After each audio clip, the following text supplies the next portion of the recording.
Hey. We're back.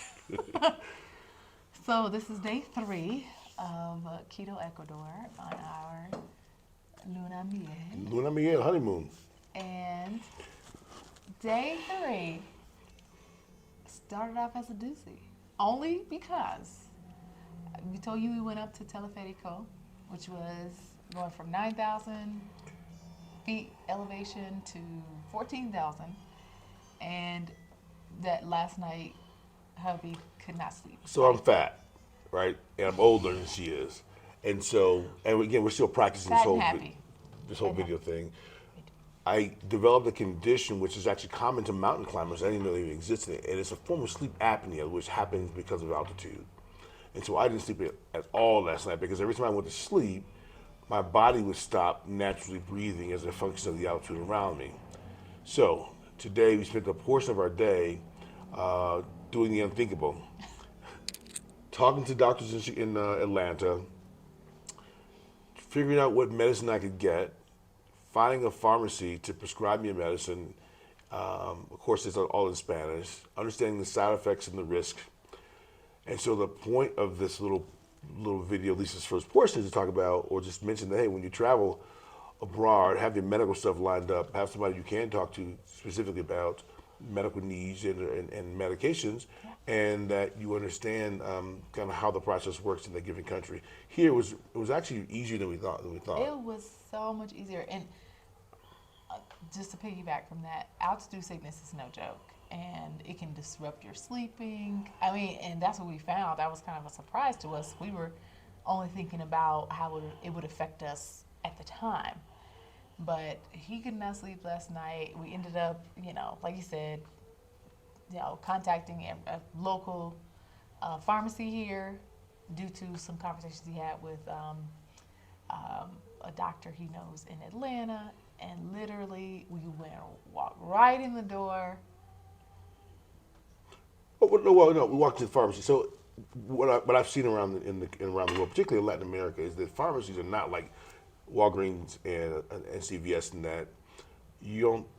The pharmacist in our country, in the U.S., doles out those prescriptions as prescribed by the The doctor. physician, yeah. In Latin America, it seems, and in other places in the world, it seems as if the pharmacists have a little more leeway. And so I went in and I told the young lady exactly what was happening. I showed her a picture of the medication, which had been discontinued in the U.S. according to my doctor friend. But he said, and he couldn't, he wasn't, I didn't ask him to write a prescription, he couldn't do that, obviously. But he said, if you can explain to them what it is, he circulated and sent me information, they may have an alternative. And sure enough, I went to the lady, I spoke to her. My Spanish is really good. I'm bilingual. But banking and financing terms and medical terms are two areas that I need to brush up on. Because I was like, the medicino, peel, choke, I'm dying, And I was no help she was at all. useless. I just That's looked okay. and smiled. But the only point I'm Worked for making me. is the pharmacists had more latitude than we would typically than they do typically Yes. have in the U.S. No prescription was needed. And we got the And pills for I ten was like, bucks, oh, and the we got it skies from there. parted. So when the skies parted, she decided she was hungry. We began our journey to go get food. And again, one of the things I really we are enjoying about Ecuador is it's really inexpensive. We took a taxi. If you're in Chicago, we took a taxi from Hyde Park down to Wacker Drive, right? Or taxis from Beverly down to Hyde Park. How far is that, you would say? Like a It's mile and 30 a to 40 half? bucks is what it is. Okay. And our taxi was $3.70. I gave the guy $5. I refused to do that. Right, and get some change. And he took us right where we needed to go, although he Sure dropped did. us off into kind of a weird We seedy were like, space. It was called La Ronda, where we went to where the meet people's anybody, at? whoever wants to Google. It was called La Ronda. It was called La Esquina de la Ronda, a cool restaurant area that Anthony Bourdain frequented in his day. And of course, I'm trying to channel what he did while in life in Yeah. food and beverage. Yeah. So we went there. So, and we got stopped there, and then all you see down the streets is you see a dog, a little kid run up and down the street, and a mother and father, young parents that have their restaurant down there, and we were like, where the people's at? I would like to paint the picture this way. We were in a community which is active at nighttime. It's known for its nightlife. And we were there at 11 o'clock. Yeah, 10 o'clock in the 10 morning. o'clock in the morning. And they were like all shut down, right? And the few little places that were open were truly ma and pa, real hole in the walls. And this one right here, my cute little bunny, wasn't feeling walking into what was essentially someone's lower living room and ordering a fish soup for dinner or for breakfast. I'm cool. So we walked into this one place and sat down, and she's just this one had the worst look. Like, why are we sitting down? Let me paint the picture, just for a second, just a little jump in here. When we were dropped off in the middle of nowhere, or so it felt. we get out of the car, and I'm very observant. Of course, he is too, but I'm just always checking, like, especially when it comes to my food. Y'all know I'm big on my food now. So I see I told you there were young parents with a small child and a dog. I saw a guy, A really nice guy. really nice dude, walk out and pick up the poop from the dog off the I didn't street. see that.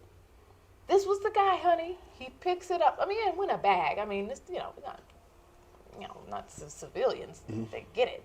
But he picked it up, and then I guess he was walking towards the trash, and Cortez was talking to the wife in Spanish about food and trying to get some soup, whatever. And so the lady seats us in the restaurant. Here I see this dude come in, the one who just picked up the poop. I was like, We're not eating here. So I made some excuse about her throat hurting, I was like, you must have soup. and I asked for a specific soup that he didn't Caldo. have. The truth of the matter is, because I didn't get sleep last night, and we've kind of enjoyed this, and maybe one day you can enjoy. Sometimes hydration is the best way to go, and a hot caldo, a hot brothy soup in the morning, which is really common Everything. around the world. For breakfast. For breakfast, right? Really common. You may find pancakes in the U.S. and in Sweden. That's about it. But soups are very common. Caldos are very common around the world. That's what we were after this morning, sort of hydrate ourselves. We weren't out drinking last night. I was up all night sitting looking at the ceiling. She was knocked out, but we were dehydrated because of the altitude. Yeah. So anyway, we left that place, went back on the small little cobble streets. What were you saying? Then we should stop the video and then come back. Why? Because it'll get too long and we won't be able to transfer it. We will have to transfer it anyway. Oh, okay. Sorry. Let's pick up on.